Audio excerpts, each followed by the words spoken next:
este curso sobre las virtudes, el florecimiento moral, como lo hemos llamado, arete, veíamos en griego, que es la expresión que pues de alguna manera se traduce por virtud o excelencia, que proviene del griego.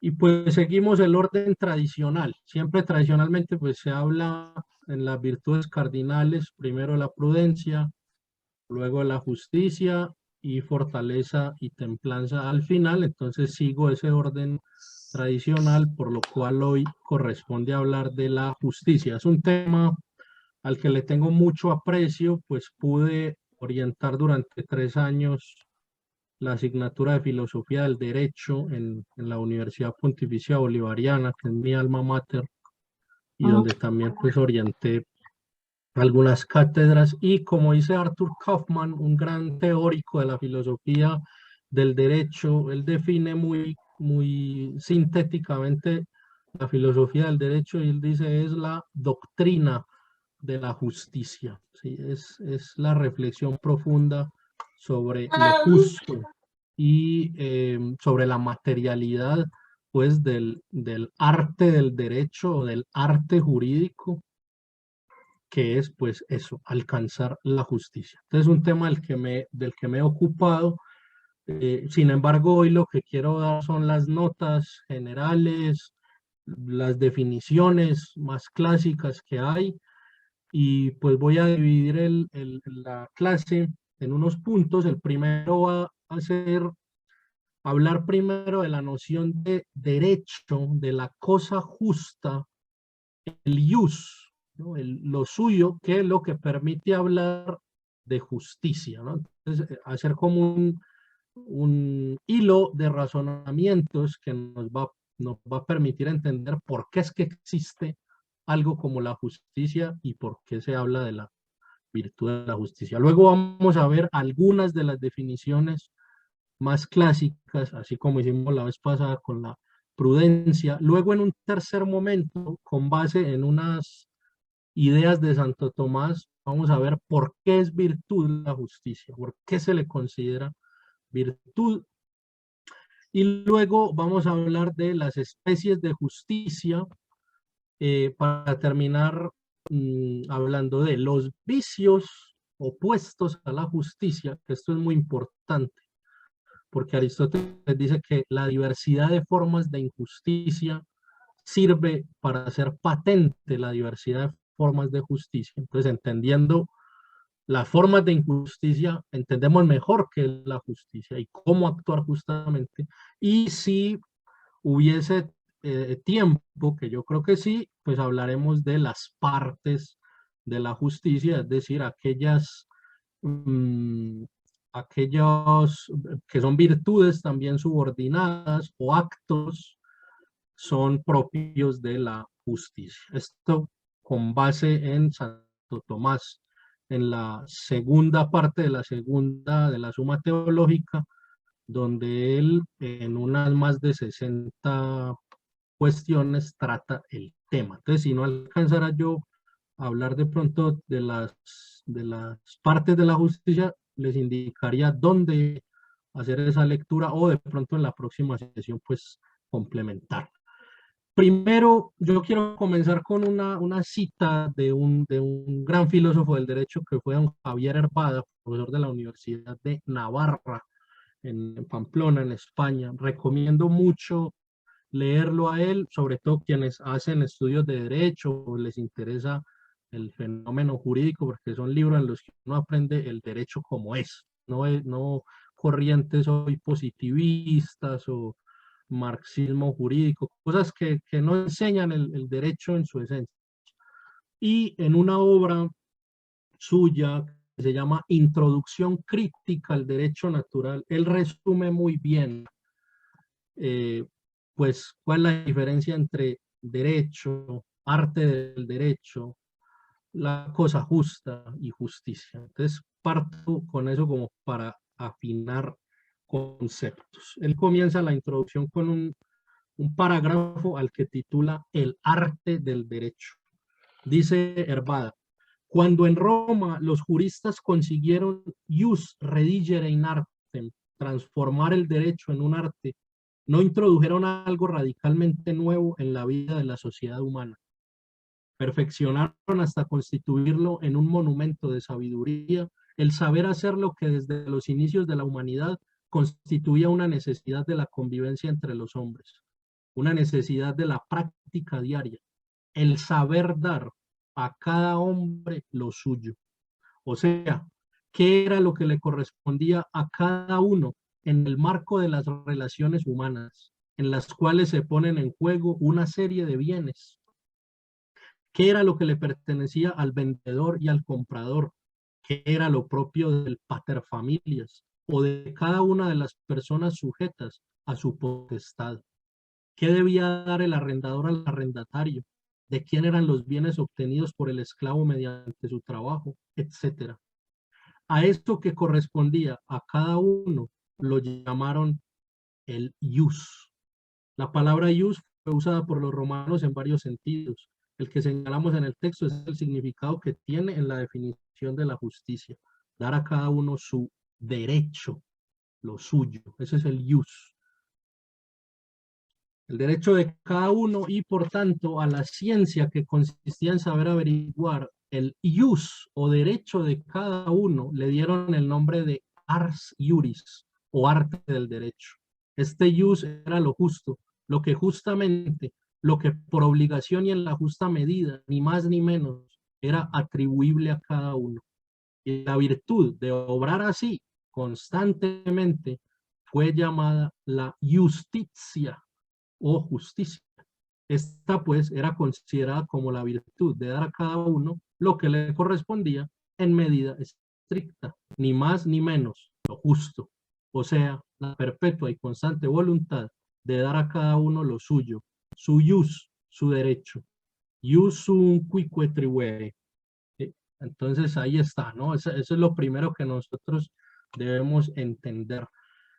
Si ya esta definición, y con esto me adelanto un poco, ¿verdad?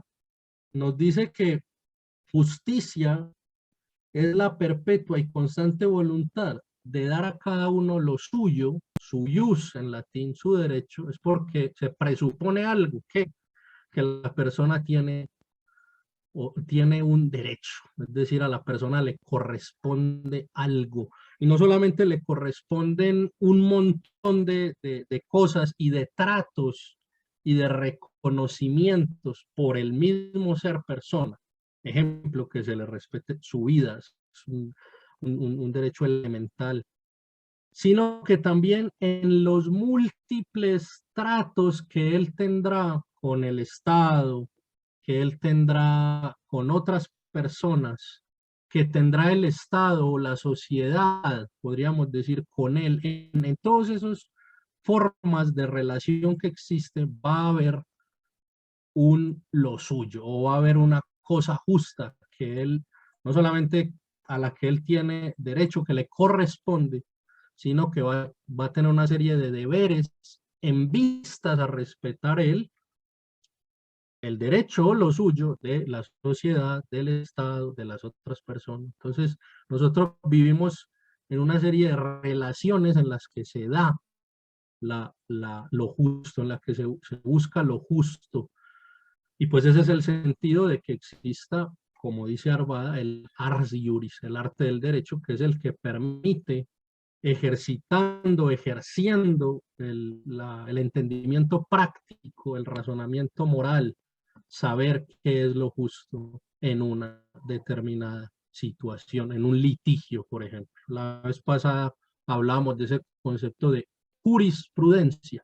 Jurisprudencia en latín es la prudencia en lo referido pues al derecho.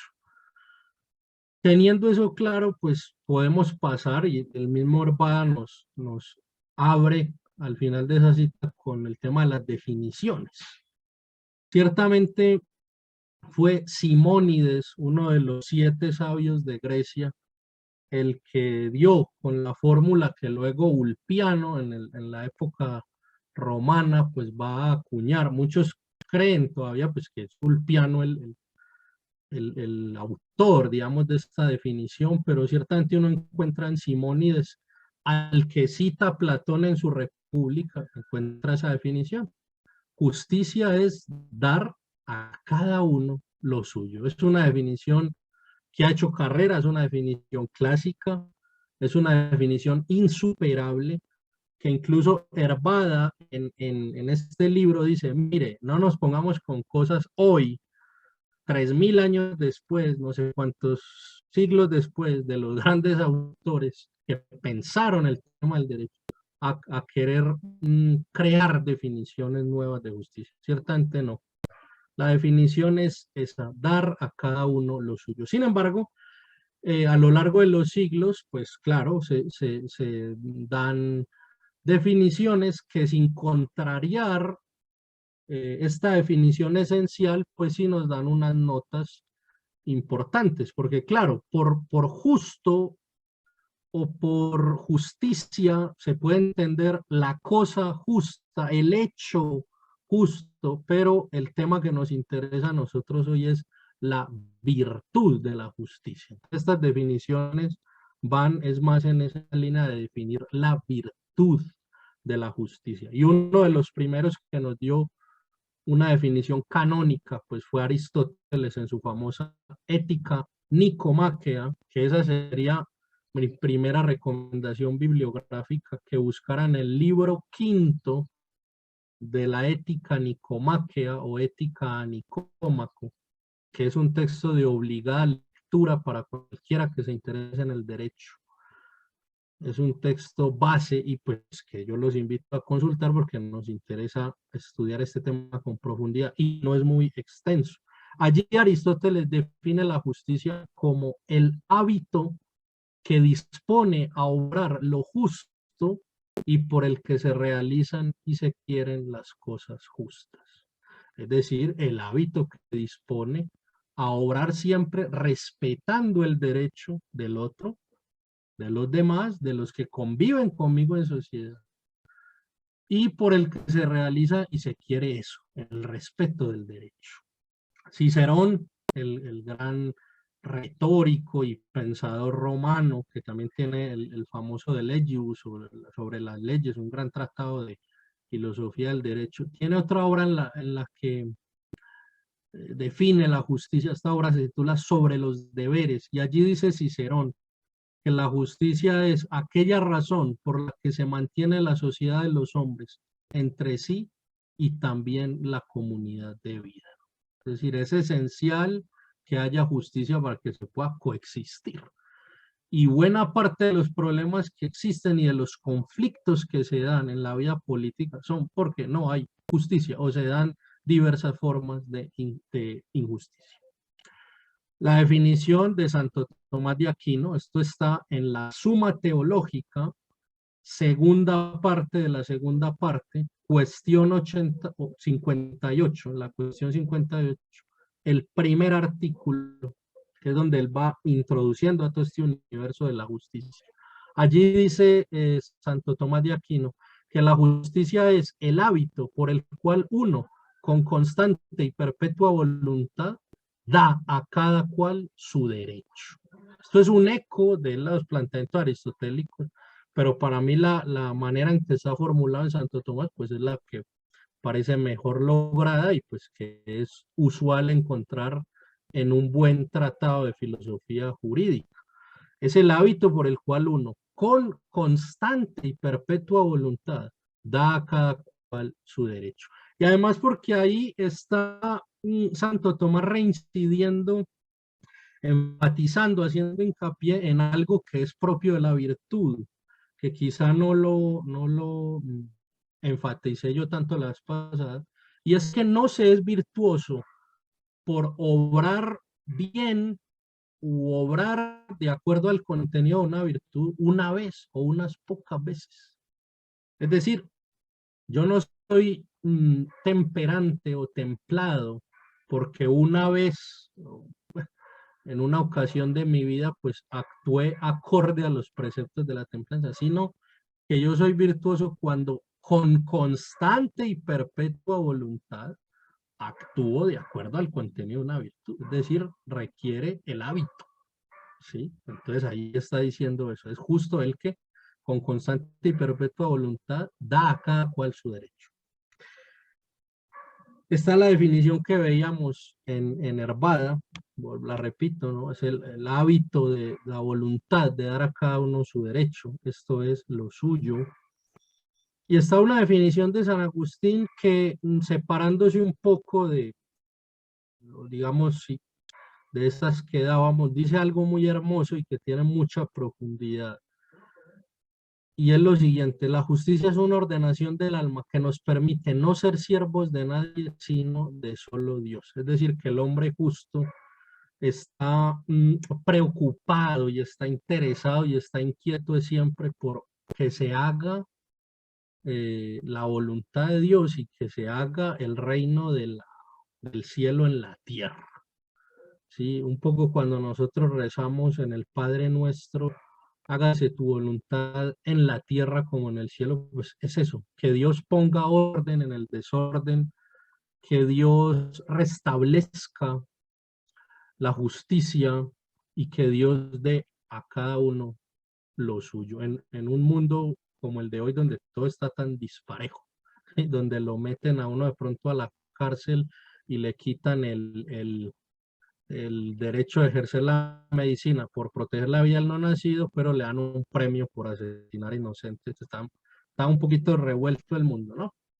Bueno, ¿por qué es virtud? ¿No? ¿Por qué esto es virtud? Dice Santo Tomás que habría algunas objeciones a eso de llamar a la justicia virtud. Y él pues da dos argumentos muy concretos. En uno se basa en San Gregorio.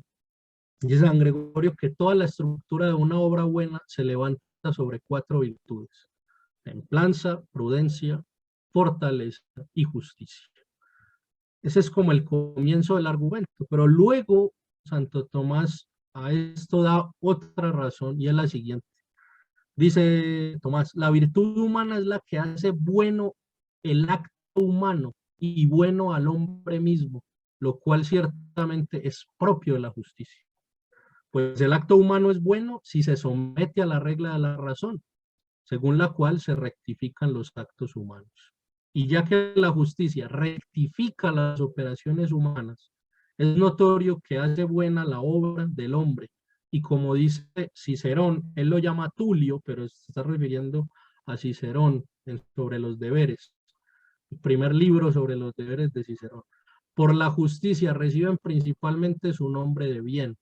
De ahí que, como allí mismo dice, en ella está el mayor brillo de la virtud. Esto es la segunda de la segunda, cuestión 58, artículo 3.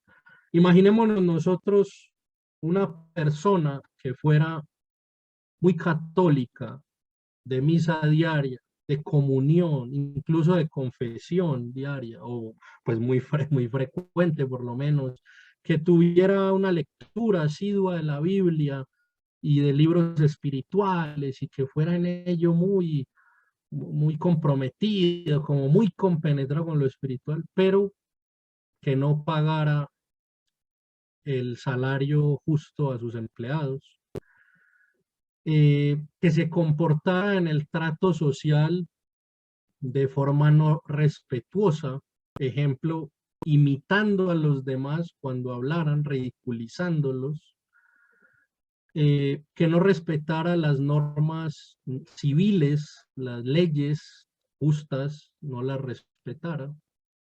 ¿Diríamos acaso que esta es una persona buena o virtuosa por esa otra serie de cosas que hace que pues están bien en sí mismas? No, ciertamente diríamos es injusto, y pues lo primero es como lo más básico para decir de alguien que es bueno, pues que, es, que sea justo. Si no eres justo, es como lo mínimo que se puede ser justo. Ni siquiera está diciendo caritativo, se está diciendo justo, dar a cada uno su derecho. Ejemplo muy concreto: pagar el salario a los empleados, no robar, por ejemplo. Si no cumples eso, pues no, ahí como que, como se dice aquí en Colombia, no sé si allá lo usan, apague y vámonos. Es decir, ahí no hay nada, ahí no hay nada de bien. Entonces, no solamente dice Cicerón aquello de que por la virtud es por lo que más brilla el ser humano, sino también que perdón, por la justicia, por la virtud de la justicia, es por lo que más brilla el ser humano, es lo que hay más esplendor, sino que también por la injusticia es por lo que más se oscurece una personalidad y es lo que más escándalo suele generar entre las personas pues, que se relacionan con alguien que no es justo. Uno podría relacionar en el lenguaje coloquial, por lo menos, el uso del sustantivo bien o bueno y el adjetivo, bueno, adjetivo bueno y del sustantivo bien o bondad con esto, ¿sí? Y con esto no es que esté reduciendo yo el bien a la mera justicia, pero sí analicemos que en el lenguaje de todos los días, en el lenguaje cotidiano, sí son cosas que están muy emparentadas. Es un hombre justo, es un hombre bueno. Y no con ello lo estamos canonizando o santificando, pero hombre, da lo mínimo, lo básico que debe darse en el trato social, y es tratar con justicia a los demás. Si ustedes se han aproximado a la urbanidad de Carreño, el famoso Manual de Urbanidad y Buenas Costumbres de Manuel Antonio Carreño, antes en los colegios era una asignatura, urbanidad, es muy lamentable que hoy no se enseñe esto. Carreño, antes de hablar de la etiqueta, de cómo se procede en la mesa, en la casa, en las conversaciones, en las visitas, incluso de dar descripciones muy claras sobre cómo se ponen los cubiertos en la mesa, todo ese tema de la etiqueta del protocolo, él comienza con algo que a mí siempre me ha llamado la atención y es los deberes morales del hombre. Yo les pido un momentico aquí para arreglar un ruido que me está entrando por la ventana y ya regreso.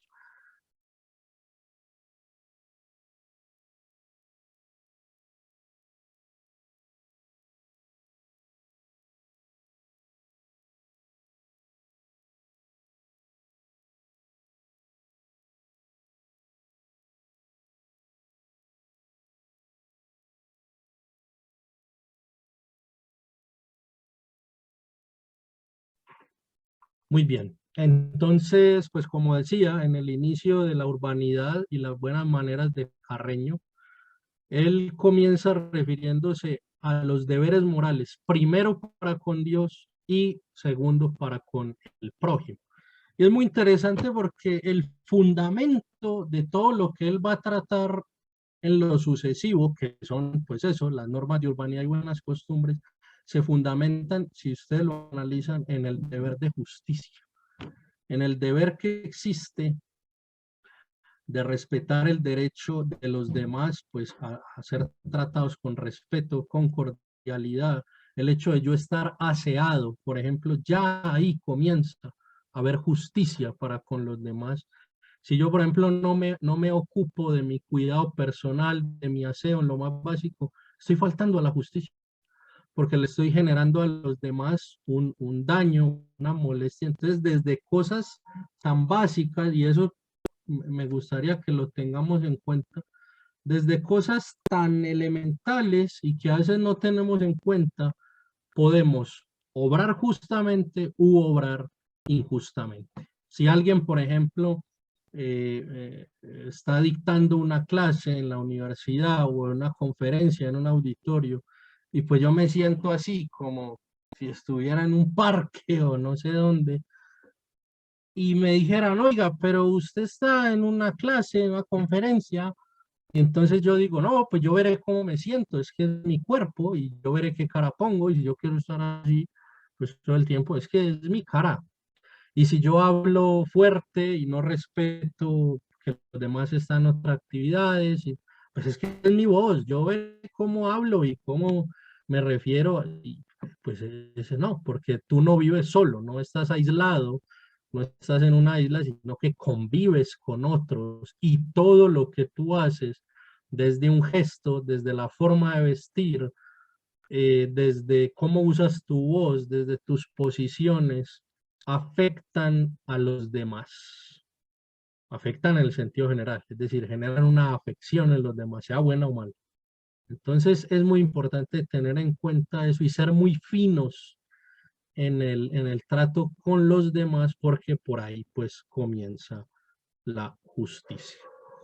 Habiendo pues dado como este marco general y muy introductorio de la justicia, es obligado referirse a las formas o especies de justicia de las que hablan Aristóteles y Santo Tomás, ¿no? Por ejemplo, Aristóteles en ese mismo libro quinto de la Ética Nicomaquea y Santo Tomás en la Suma Teológica. Ahí vi que Ricardo les puso el link, sí, esa es una buena página para ver la suma y porque además está muy fácil acceder a cada tratado. Entonces ahí pueden buscar el tratado sobre la justicia y es ahí donde él habla de que, bueno, así como existen distintas formas de relación del hombre, que se relaciona con la sociedad, con el Estado, con otros hombres, pues esas relaciones están regidas por unas formas de justicia. Primero,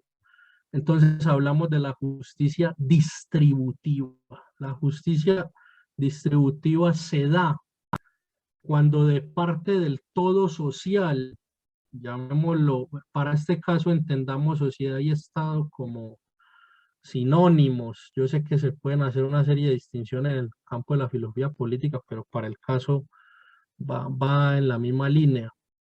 Hablamos de que hay justicia distributiva. Se da la justicia distributiva cuando de parte del todo social del Estado se reparten los bienes, cargos, recursos, en fin, de manera no igual, que ese es el error del comunismo, pensar que la igualdad absoluta pues es la meta de la tarea política y de la vida social, como si todos fueran iguales en todo, aparte que es algo utópico, sino a cada quien según su dignidad, su virtud, su trabajo, ¿sí? Entonces, Santo Tomás es muy claro en eso, ¿no? No se está hablando de una igualdad absoluta, que ha sido siempre una tendencia que ha existido a lo largo de la historia, de querer igualar todo, es incluso algo medio gnóstico también, de que no deben existir jerarquías, sino que la justicia se da cuando como también decía Aristóteles, se trata eh, de modo igual en lo igual y desigual en lo desigual. Claro, hay cosas en las que todos tenemos un derecho y este debe ser respetado, un mismo derecho, pero hay cuestiones que se dan a través de la meritocracia, por ejemplo, y ya luego voy a hablar de eso cuando hable de los vicios contra la justicia. Ejemplo, yo puedo tener, de hecho lo tengo, el derecho a un trato igual ante la ley con respecto a cualquier persona. Es decir, si yo cometo un delito, pues ahí no se debe tener en cuenta si yo pertenezco a tal o tal o clase social u otra, o una u otra familia, o si tengo estudios de tal y tal tipo, sino que se debe atender a la conducta delictuosa, al código penal establecido, qué pena me corresponde y pues a las circunstancias del hecho. Pero sería absurdo que un juez diga, por usted ser hincha de San Lorenzo, pues le va a dar más pena, o por usted ser hincha de la academia, le voy a dar menos pena. Pues sería una cosa absurda y pongo ejemplos groseros para que se entienda, ¿no? Entonces, claro, hay cosas en las que debemos ser tratados igual, pero si vamos, por ejemplo, al campo del poder adquisitivo, de lo que se adquiere por el trabajo, pues va a tener más riqueza y eso no tiene nada injusto. El que más trabaje, el que trabaje en ciertos ámbitos que son más productivos, y ahí no hay ningún tipo de injusticia, siempre que se haga en el marco de lo moral, de lo honesto, de la ley. Sí va a haber personas que por el ámbito en el que se despliegan laboralmente, pues adquieren más riqueza, también que necesitan tener más riqueza porque tienen más familia, por ejemplo.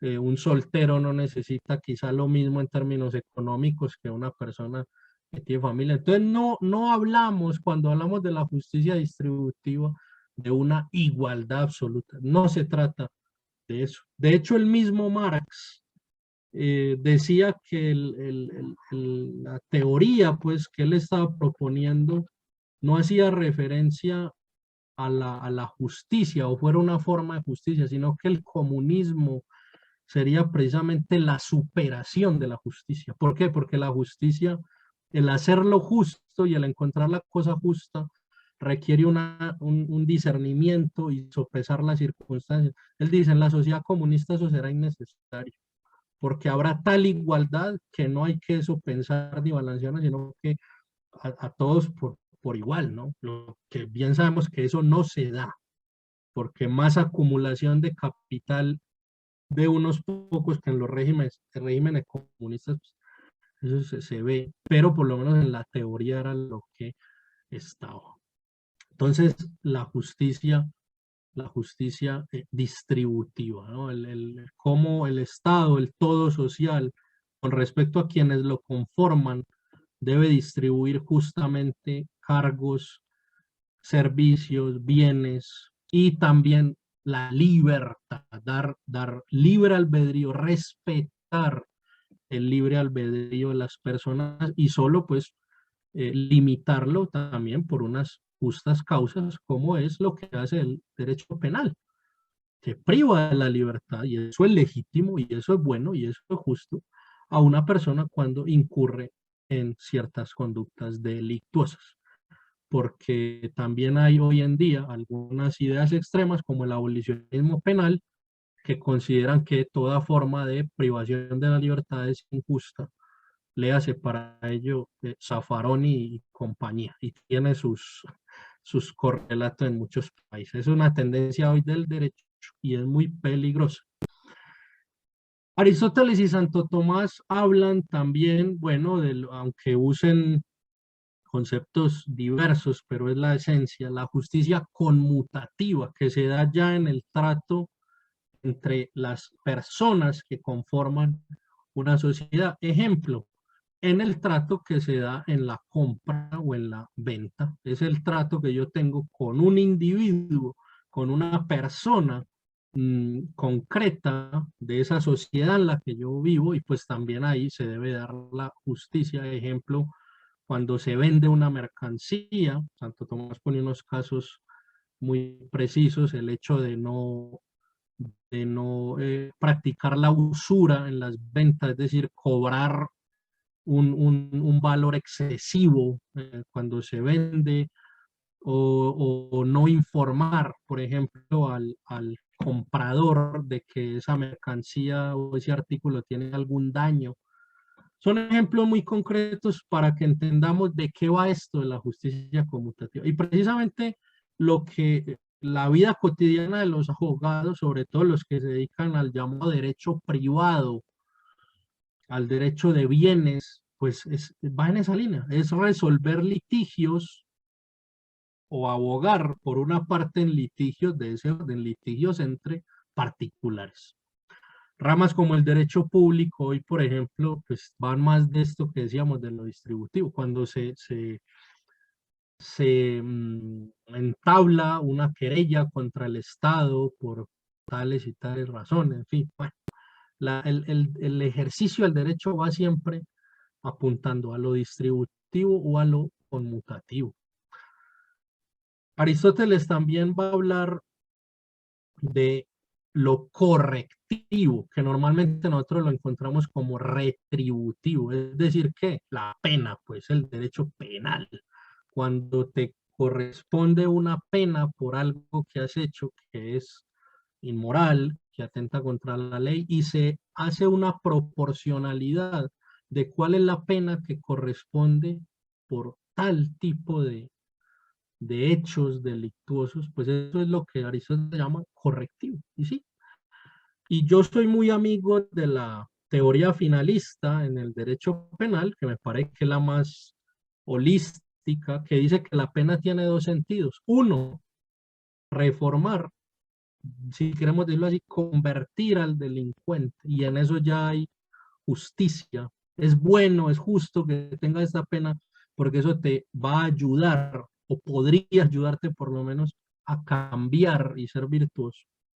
Tiene ese fin, pero tiene otro fin que quizás más inmediato, y es proteger a la sociedad de esta persona que es peligrosa. El ejemplo que se pone en algunos tratados de derecho penal es: no metemos al tigre a la jaula para castigarlo, sino para que no se coma a la gente, dicen los penalistas. Bueno, un poco va de eso. Claro, tiene ese fin preventivo, pero va mucho más allá. Por lo menos la escuela clásica del derecho natural en materia de las penas, pues va mucho más allá del fin meramente preventivo, de sí, usted aíslenlo porque es peligroso, sino queremos que usted cambie y sea un ciudadano, pague sus deudas con la sociedad, es decir, dé a la sociedad lo suyo, lo justo que le corresponde, y es, si ustedes me permiten ser muy concreto en eso, verlo a usted, pagar por lo que hizo, para que usted quede luego frente a esa sociedad tranquilo de que ya pagó su pena. Señor, usted robó, sí, pero ya pagué mi pena y ya restituí a los que robé. Usted mató, sí, pagué mi pena. O en el caso donde hay pena de muerte, que también es legítimo según Santo Tomás, yo en particular soy un defensor de la pena de muerte, pues tema para otro asunto, ahí podremos discutir. Pues sí, es justo y Santo Tomás. ¿Por qué? Porque el que quita una vida pierde el derecho a la suya. Y eso por no hablar de los que no quitan una vida, sino que quitan miles o más, o cientos de vidas, o matan sin dárseles nada la vida del otro. Entonces, pues, en fin.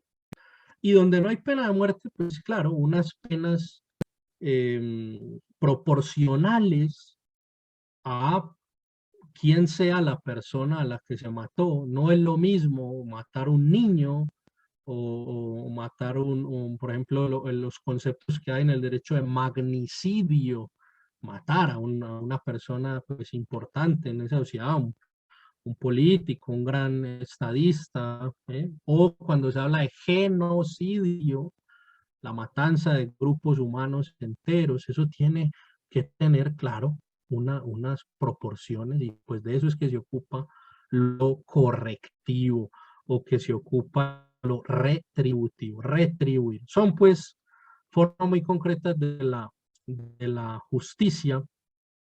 Y pues paso ya en esta recta final a hablar de los vicios opuestos a la justicia, que es lo que nos va a permitir entender, como dice Aristóteles, pues, qué es lo que hay que evitar y cómo se hace la justicia, y esto nos va a aclarar mucho de lo que ya hemos hablado. Santo Tomás, en este tratado La justicia y la suma teológica, dice que un primer vicio, acto, que es pecado contra la justicia, es la acepción de personas. Acepción de personas. ¿En qué consiste?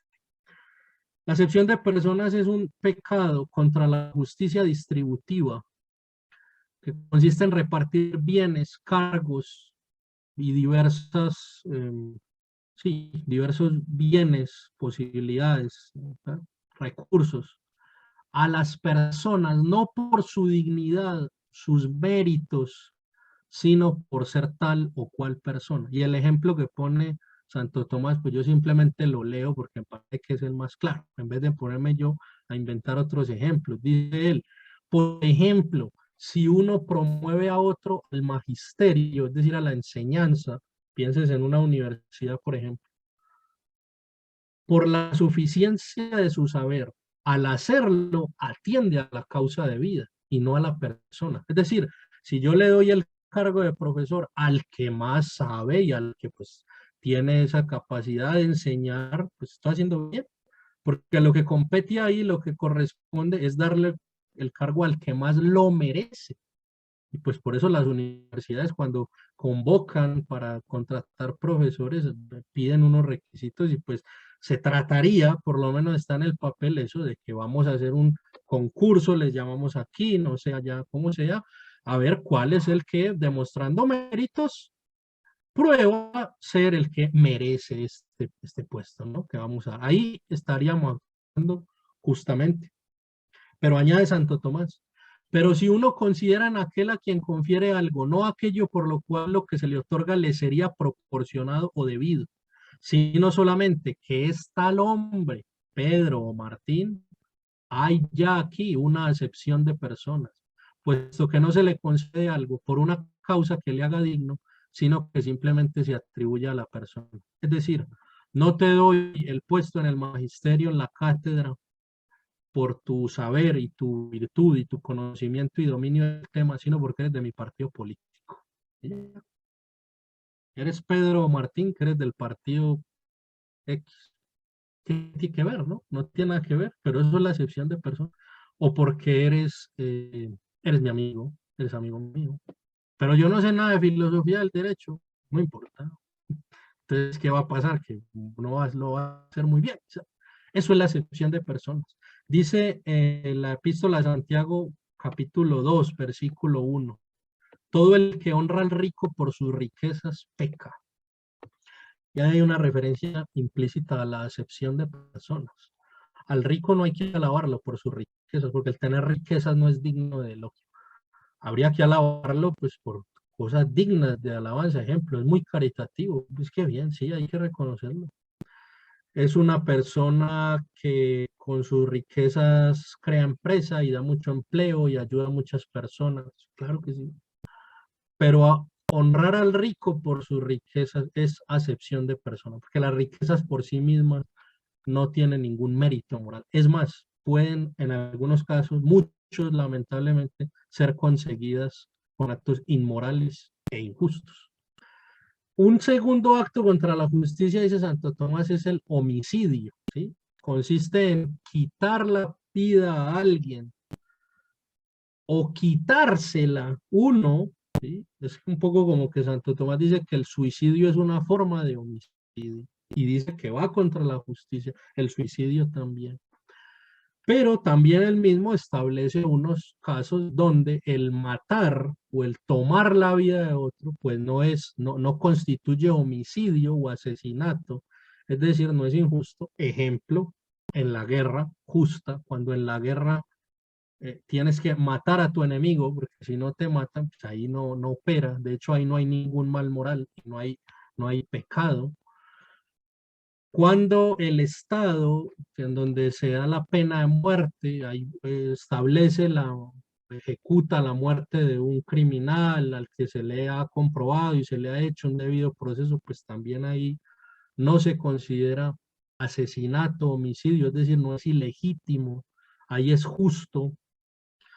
Entonces hay que tener muy claro eso de que pues todas esas doctrinas pacifistas que dicen que cualquier tipo de muerte es mala o que cualquier tipo de guerra es mala, la guerra es mala per se, o el tener armas per se es malo, eso no es doctrina católica, no es compatible eso con la doctrina católica. La doctrina católica a lo que insta, y en Santo Tomás es donde encontramos eso con mucha claridad, pues es saber que hay unos casos muy concretos en que se puede matar legítimamente, pero que son efectivamente excepciones. Y que, por ejemplo, dice Santo Tomás, no se puede uno por su propia mano tomar la justicia que le corresponde hacer al Estado. Que ese es otro tema, ¿no? Ah, yo sé que fulanito incurrió en una falta, en un delito y que correspondería en nuestro código penal la muerte, pero el Estado no hace nada y las autoridades son inoperantes, entonces iré yo y le mataré. Pues, según mi entender de Santo Tomás, eso sería una injusticia y sería un pecado, porque me estoy tomando yo la vida del otro sin un conducto regular que existe en los estados. Santo Tomás pone este ejemplo también de la legítima defensa. Está Éxodo 22:1 que dice, si fuera ya un ladrón forjando o socavando una casa y siendo herido muriese, el que le hirió no será reo de la sangre vertida, pero es mucho más lícito defender la vida propia que la casa propia. Luego también, si uno mata a otro en defensa de su vida, no será reo de homicidio. Es decir, ahí es justo matar. Si a ti te van a robar y el tipo te va a matar. Claro, Santo Tomás luego también hace una especie de matiz, dice, si usted en una situación tan compleja como puede ser esa, tiene la capacidad de no matarlo y simplemente pues inmovilizarlo, herirlo, pues claro, eso es preferible, pero es una situación tan compleja y límite que la mayoría de las veces puede ser matas o te matas, entonces tienes que matar. Aquí ocurrió hace unos años a un médico en Bogotá, nuestra capital, tres ladrones lo estaban, montoneros además, lo estaban asediando para robarle y el tipo mató a los tres ladrones y ya está. Y luego de un proceso muy largo en el que también los marxistas jurídicos quisieron que este tipo lo metan a la cárcel y no sé qué, los jueces fallaron en justicia y dijeron, este señor es inocente, actuó en defensa propia. Es más, yo creo que merece una medalla, pero si no le damos la medalla, por lo menos no lo va a meter a la cárcel. Actúa en legítima defensa. Y Santo Tomás, ¿qué diría? Pues lo mismo, sí, actúa, no es que le perdonemos una injusticia, no, es que no hay injusticia. Él está en la obligación moral de defender su vida y su integridad, y pues le tocó matar a estos tres ladrones, que Dios tenga piedad de sus almas, es lo más importante, y podemos incluso rezar por ellos. El hurto, ¿no? Apoderarse ocultamente de lo ajeno, otro pecado contra la justicia. ¿Sí? La rapiña, que ya no es apoderarse ocultamente de lo ajeno, sino violenta y manifiestamente. Cuando, por ejemplo, en la calle te sacan un arma y te dicen, entrégueme su dinero, eso es rapiña, pero formas de hurto hay muchas, que es que no te das cuenta que te roban, no te violentan ni siquiera. Entonces es diferente. Pero las dos formas eh, de injusticia.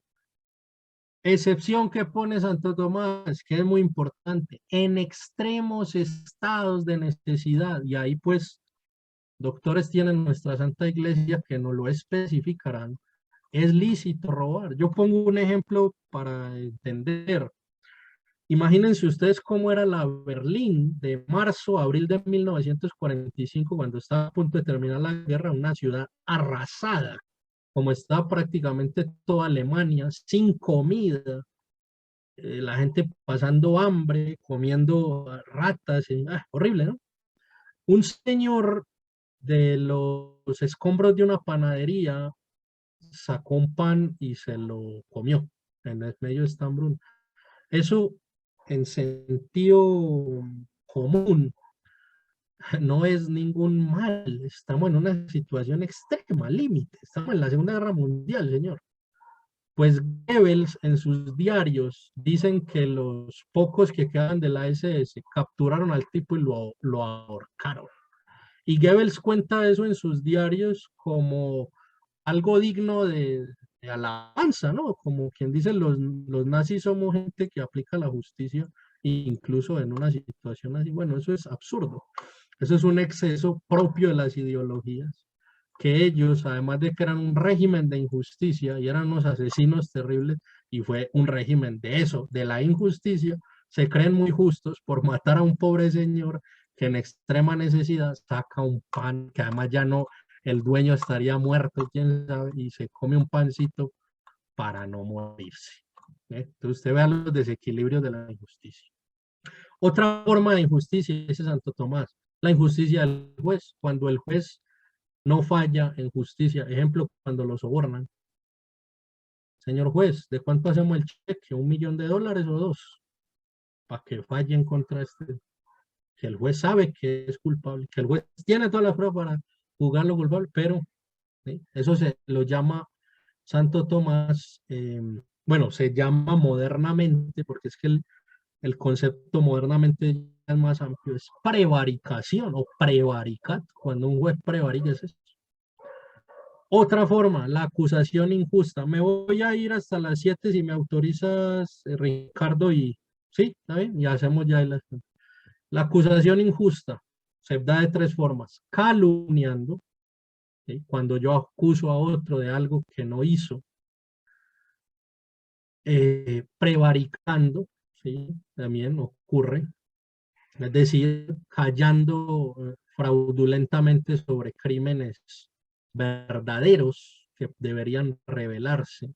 Eso allá en un eh, Santo Tomás le da aquí en la Suma Teológica un sentido muy preciso a lo de prevaricación o prevaricato, que modernamente puede ser más amplio, pero él aquí lo define así: es callar fraudulentamente sobre crímenes verdaderos o disfrazar la situación de tal manera que pues, y tergiversando, es decir, desistiendo de una acusación injusta. Es también una forma de injusticia.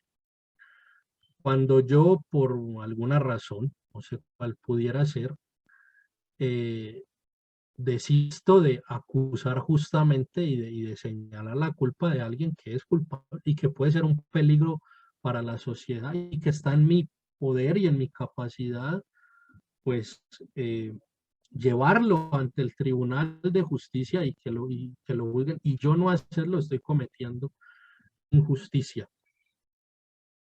Otro que tiene que ver con el Evangelio, perdón, la primera lectura de hoy, cómo se confabulan contra el pobre San Esteban, protomártir, para matarlo, el falso testimonio, bueno, y contra nuestro Señor. Yo le pago a usted aquí unas monedas, diga que usted lo oyó blasfemar. Usted diga que lo vio por ahí en una aquelarre, con una bruja, usted diga que cuánta cosa.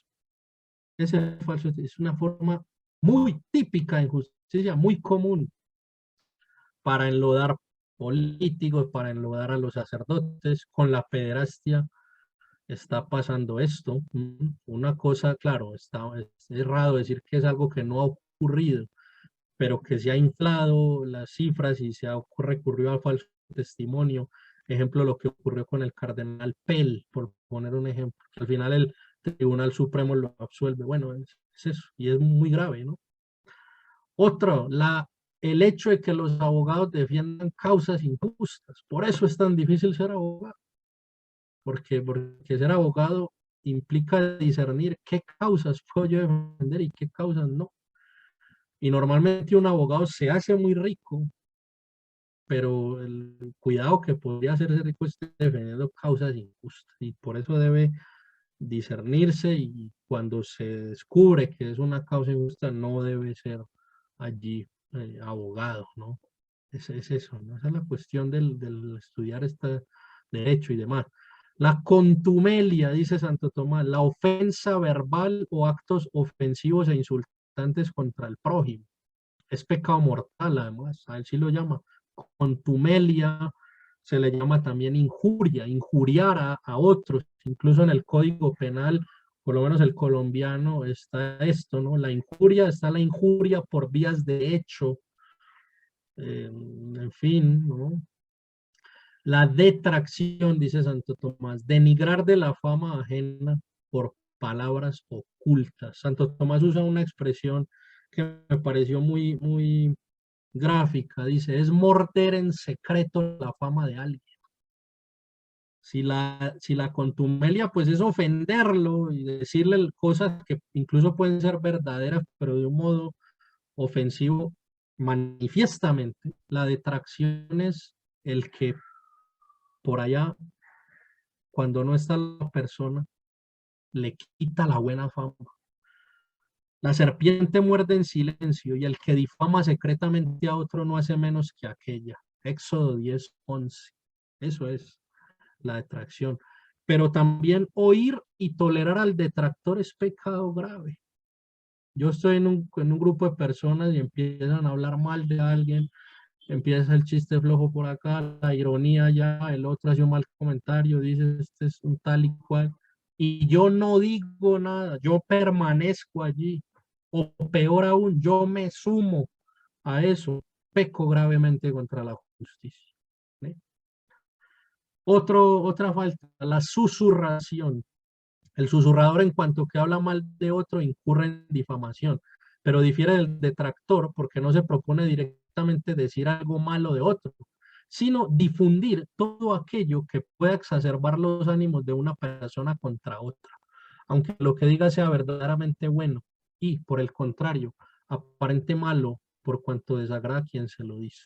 Yo aquí quiero poner un ejemplo sumamente específico para que se entienda de qué va y por qué las distinciones tan agudas de Santo Tomás. Yo sé, por ejemplo, que el sujeto A tiene una envidia tremenda por el sujeto B.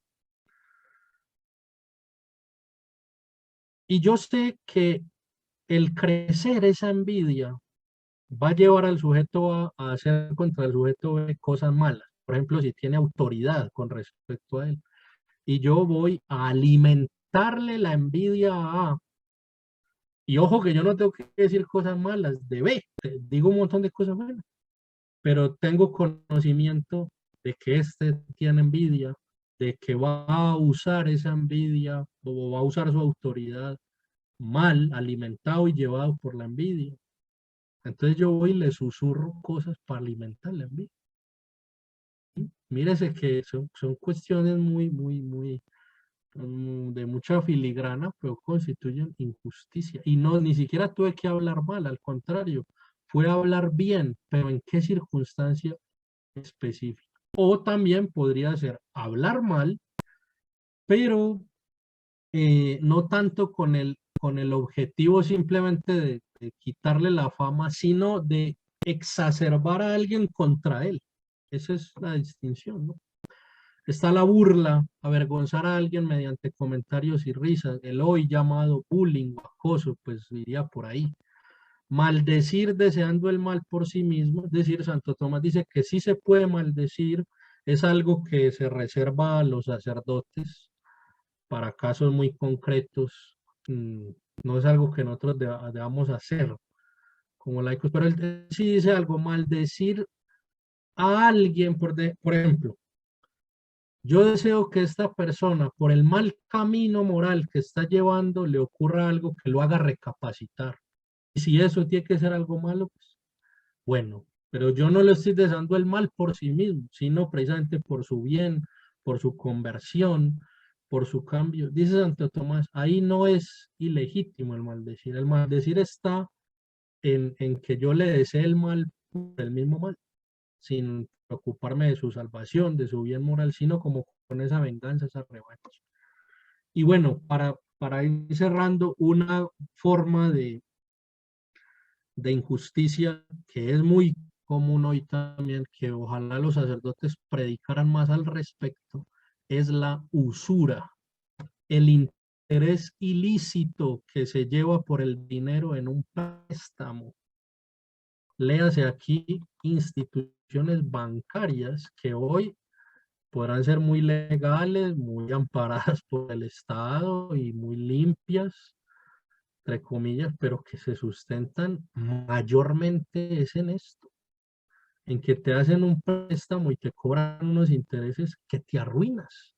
Y hay gente que se suicida por eso. Y hay formas de usura de la calle, es decir, aquí le llamamos el gota a gota, el que le presta a los venteros, a los vendedores, pero les cobra y con intereses y pasa por la noche a cobrar y si no le pagas, pues te mata. O está esa usura ya de las grandes instituciones y de los edificios muy limpios, trapeados 2 y 3 veces y con señores de corbata, que al final es lo mismo. Entonces, ojo por ahí, que eso también es lo que dialécticamente genera todo ese resentimiento social del que el comunismo se aprovecha para exacerbar el odio de la gente y lanzarla contra todo lo que pueda. Es ese furor destructivo, pero que surge o se alimenta de las injusticias de las que muchas personas son víctimas a través, por ejemplo, de la usura. Y bueno, me faltaron muchos, los invito ya entonces a que ustedes vayan, repito, la segunda parte de la segunda parte de la Suma Teológica y pues den una mirada. Sin embargo, la próxima vez me tomo unos cuantos minutos para eh, tomar lo más importante de lo que se me quedó, pero básicamente creo que hemos dado hoy con lo esencial. Muchas gracias y disculpen el tiempo de más. No, no, muchas gracias a ti, estimado Carlos. Bueno, si alguien desea hacer alguna consulta, allí por el chat compartimos los documentos, tanto el de Hervada, el primero, la introducción a la crítica, el otro link, Introducción crítica al derecho natural, se llama el libro. introducción crítica al derecho natural, y Yo el te lo otro mando, que donde, lo tengo sí, y ya se lo compartes. Lo- donde poder leer también un poco de la Suma Teológica, como bien indicaba Carlos, es bueno tomarse un tiempo y poder leerlo por El allí informe de también. Santo Tomás, Sí, sí. El de Piper, que lo compartiste la vez pasada, bueno, ese tratado de la justicia es insuperable y Piper tiene otro ensayo que se llama El derecho ajeno, que donde él también desarrolla el tema por qué decimos que alguien tiene lo suyo y al final la conclusión de él es porque Dios lo ha creado. Entonces el fundamento de la justicia, dice Piper, es ser criaturas, ser creados por Dios. Y Dios al crearnos nos atribuye ese derecho, ese es lo suyo. Ese es el tema de ese ensayo, el derecho ajeno. sí, sí, sí, está bien. Bueno, y por último, había nombrado los vicios, ¿no? Entre esos yo anoté los falsos testimonios, la detracción, los susurros, la usura. Y yo, bueno, y los que nos faltaron, entre los cuales está la omisión, la superstición, porque están también las injusticias contra Dios. Ejemplo, eh, cuando la superstición, ¿no? Poner mi confianza no en Dios, sino en otras cosas. Dice Santo Tomás, la tentación de Dios.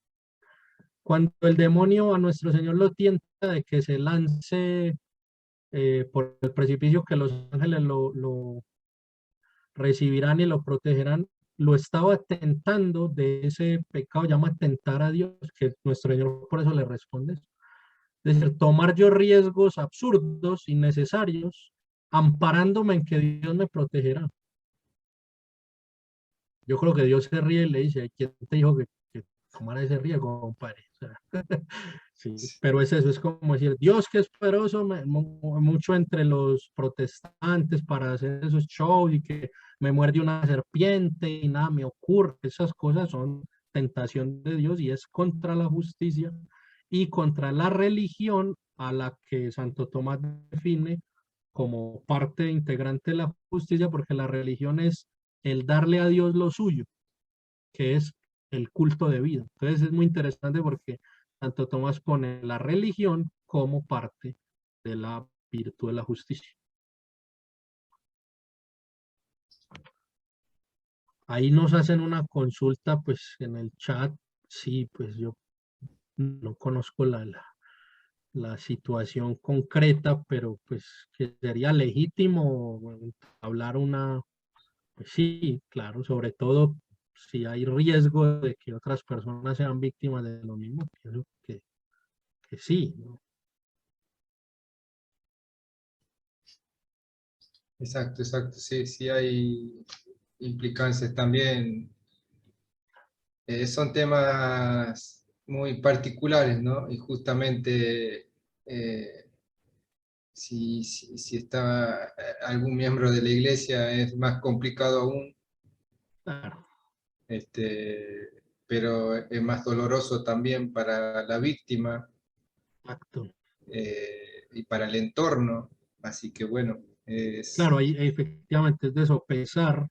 Lo que digo es que por sí mismo el denunciar o acudir a la autoridad, aunque sea pues la autoridad eclesiástica primero, por sí mismo no estaría mal, pero también hacer parte de la prudencia, pues bueno, esto generaría más daño para para las personas o no, porque también es un criterio que se usa también con lo de la guerra. Una Sí, guerra es justa cuando el hacerla no va a generar más daño que el que ya se está viviendo, ¿sí? Entonces, es una de las cuestiones que se especifica para esto de la guerra justa. Si una guerra va a generar más daño y más sufrimiento, pues no cumple con uno de los requisitos para ser justa. sí, sí, sí. Claro, Sí. entonces, Ahí está. Bueno, muchas gracias, Carlos. Si Dios quiere, pondremos en práctica esta semana hasta el próximo encuentro la virtud de la correcto. justicia. A ver si qué tal nos va. Ojalá que así sea. Sí, señor. Yo primero, vamos a ver, ahí les contaré. Bueno, muchas gracias a todos por acompañarnos. Los esperamos el próximo lunes a la misma hora para seguir con otra virtud. Creo en este caso será la fortaleza. Fortaleza. Sí, señor.